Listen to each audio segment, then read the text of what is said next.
యుద్ధం ఎలా జరుగుతా ఉందో మీరే గమనిస్తా ఉన్నారు. ఏ స్థాయిలో యుద్ధం జరుగుతా ఉందో మీరే చూస్తా ఉన్నారు. ఈ విలువలు లేని, విశ్వసనీయత లేని ఈ పాలకులు ఏ మాదిరిగా చేస్తా ఉన్నారో మీరే గమనిస్తా ఉన్నారు. పెన్షన్ సొమ్మును తమ ఇంటికే వచ్చి ఆ అవ్వ తాతల చేతుల్లో ఆ పెన్షన్ పెడతా ఉంటే చూడలేక, చూసి జీర్ణించుకోలేక ఏకంగా 58 నెలలుగా ప్రతి నెల 1వ తారీఖున, అది ఆదివారమైనా కూడా, అది సెలవు దినమైనా కూడా, తెల్లవారక మునిపే వాలంటీర్లు నేరుగా ఇంటికొచ్చి చిక్కటి చిరునవ్వుతో గుడ్ మార్నింగ్ చెబుతూ ఆ అవ్వ తాతలకు ఒక మంచి మనవడుగా, ఆ అవ్వ తాతలకు ఒక మంచి మనవరాలుగా తోడుగా ఉంటూ పెన్షన్ చేతిలో పెడతా ఉంటే గత 58 నెలలుగా జరుగుతూ ఉండే ఈ కార్యక్రమాన్ని ఎన్నికలు వచ్చేసరికి జీర్ణించుకోలేక అసూయతో ఇదే పెద్ద మనిషి చంద్రబాబు నాయుడు గారు తనకు సంబంధించిన మనిషి నిమ్మగడ్డ రమేష్ అని చెప్పి తనకు సంబంధించిన మనిషిని ఎన్నికల కమిషన్కు తన చేత పిటిషన్ వేయించి చంద్రబాబు నాయుడు గారు అడ్డుకున్న ఈ పెత్తందారి భావజాలానికి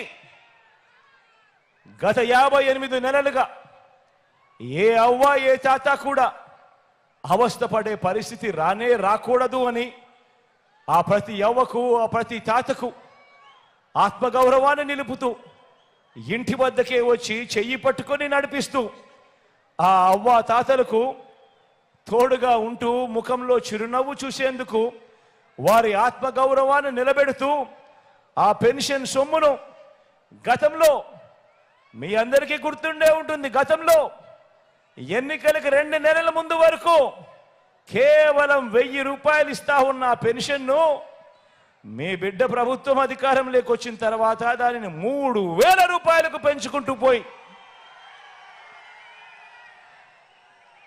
ఆ ప్రతి ఇంటికి వచ్చి ఆ అవ్వ తాతల ముఖంలో చిరునవ్వును చూస్తూ ఆ పేదలకు నేరుగా చేతికే అందిస్తా ఉన్న పేదల అనుకూల భావజాలమైన మన ప్రభుత్వానికి మధ్య జరుగుతా ఉన్న యుద్ధం ఆలోచన చేయమని అడుగుతా ఉన్నా. ఈరోజు ఈ కురుక్షేత్ర మహాసంగ్రామానికి సంబంధించి ఇన్ని విషయాలు చెప్పాను. మీ అందరూ నేను ఒకటే అడుగుతా ఉన్నాను. పేదల భవిష్యత్ కొరకు పేదలకు అండగా తోడుగా నిలబడేందుకు మీరంతా కూడా సిద్ధమేనా అని అడుగుతా ఉన్నాను.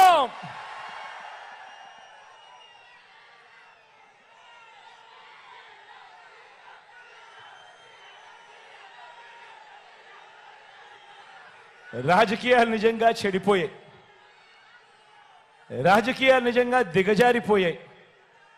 రాజకీయాలు నిజంగా ఏ స్థాయికి చెడిపోయాయి, ఏ స్థాయికి దిగజారిపోయాయి అనంటే అవ్వ తాతలకు ఇంటి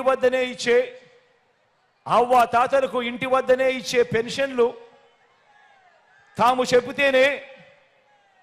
చెబితేనే చంద్రబాబు నాయుడు గారు ఆపించారు అని అహంకార ధోరణితో వాళ్ళ పార్టీకి సంబంధించిన ఎమ్మెల్యే అభ్యర్థులు మొన్ననే చూసా టీవీలో రాజమండ్రిలో టీడీపీ అభ్యర్థి ఆదిరెడ్డి వాసు లాంటి వారు ఏకంగా ప్రెస్ మీట్లు పెట్టి మరీ చెప్పటం మీరంతా కూడా చూశారు.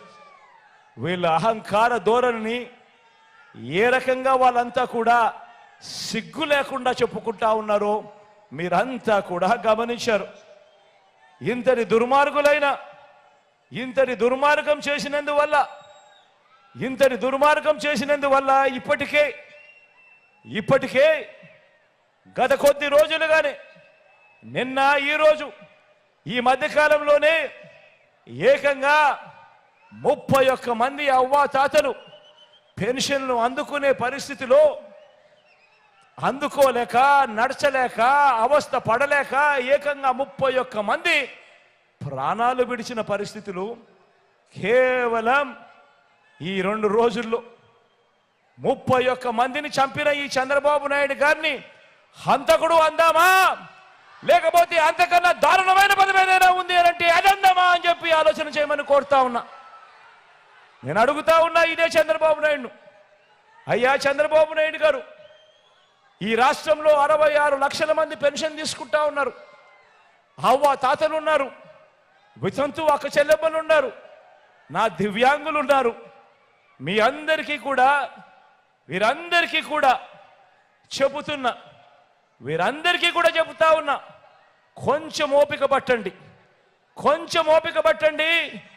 జూన్ 4వ తారీఖున మళ్ళీ మీ బిడ్డ ప్రభుత్వం వస్తుంది, మళ్ళీ మీ బిడ్డ ప్రభుత్వం వస్తుంది. నా మొట్టమొదటి సంతకం మళ్ళీ వాలంటీర్ల వ్యవస్థ తీసుకొచ్చి ప్రతి ఇంటికి కూడా మళ్ళీ సేవలు అందించే కార్యక్రమం నా మొట్టమొదటి సంతకం చేస్తాను అని చెప్పి సందర్భంగా తెలియజేస్తా ఉన్నా. ఇదే చంద్రబాబు నాయుడు గారిని అడుగుతా ఉన్నా, అయ్యా చంద్రబాబు, నీ హయాంలో మీరు జన్మభూమి కమిటీలు పెట్టుకున్నారు కదయ్యా. పెన్షన్ కావాలన్నా, రేషన్ కావాలన్నా, సర్టిఫికెట్ కావాలన్నా, చివరికి మరుగుదొడ్లు కావాలన్నా కూడా లంచం ఇస్తే కానీ, వివక్ష లేనిదే కానీ ఏ ఒక్క పేదవాడికి అందే పరిస్థితి అప్పట్లో ఉండేది కదయ్యా. మరి ఆ జన్మభూమి కమిటీలు, మీరు పెట్టుకున్న జన్మభూమి కమిటీలు ఏ మాదిరిగా పనిచేస్తా ఉన్నాయి, ఏ మాదిరిగా పనిచేశాయి? ఈరోజు వాలంటీర్ వ్యవస్థ అన్నది జగన్ అభిమానించే ఈ సైన్యం ఎలా పనిచేస్తా ఉంది అని అంటే చంద్రబాబు నాయుడు గారి గుండెల్లో రైళ్లు పరిగెత్తించే కార్యక్రమం జరుగుతా ఉంది అని కూడా ఈ సందర్భంగా తెలియజేస్తా ఉన్నా.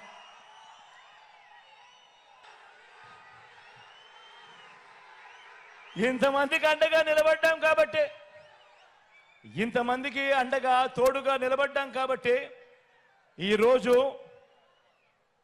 మీ బిడ్డ జగన్కి నా అనేవాళ్ళు ఎవరు అని ఎవరైనా అడిగితే మీ బిడ్డ ఏమి చెబుతాడో తెలుసా? ఇంతమందికి అండగా, ఇంతమందికి తోడుగా నిలబడ్డాం కాబట్టి మీ బిడ్డకు నా అనేవారు ఎవరు అని అడిగితే మీ బిడ్డ ఏం సమాధానం చెబుతాడో తెలుసా? ఆంధ్రప్రదేశ్ రాష్ట్రంలో 5 కోట్ల ప్రజలు, అందులో పేద వర్గాల ప్రజలు వీరంతా నాకు నా వాళ్ళు అని గర్వంగా కూడా చెప్తాడు ఈ మీ జగన్.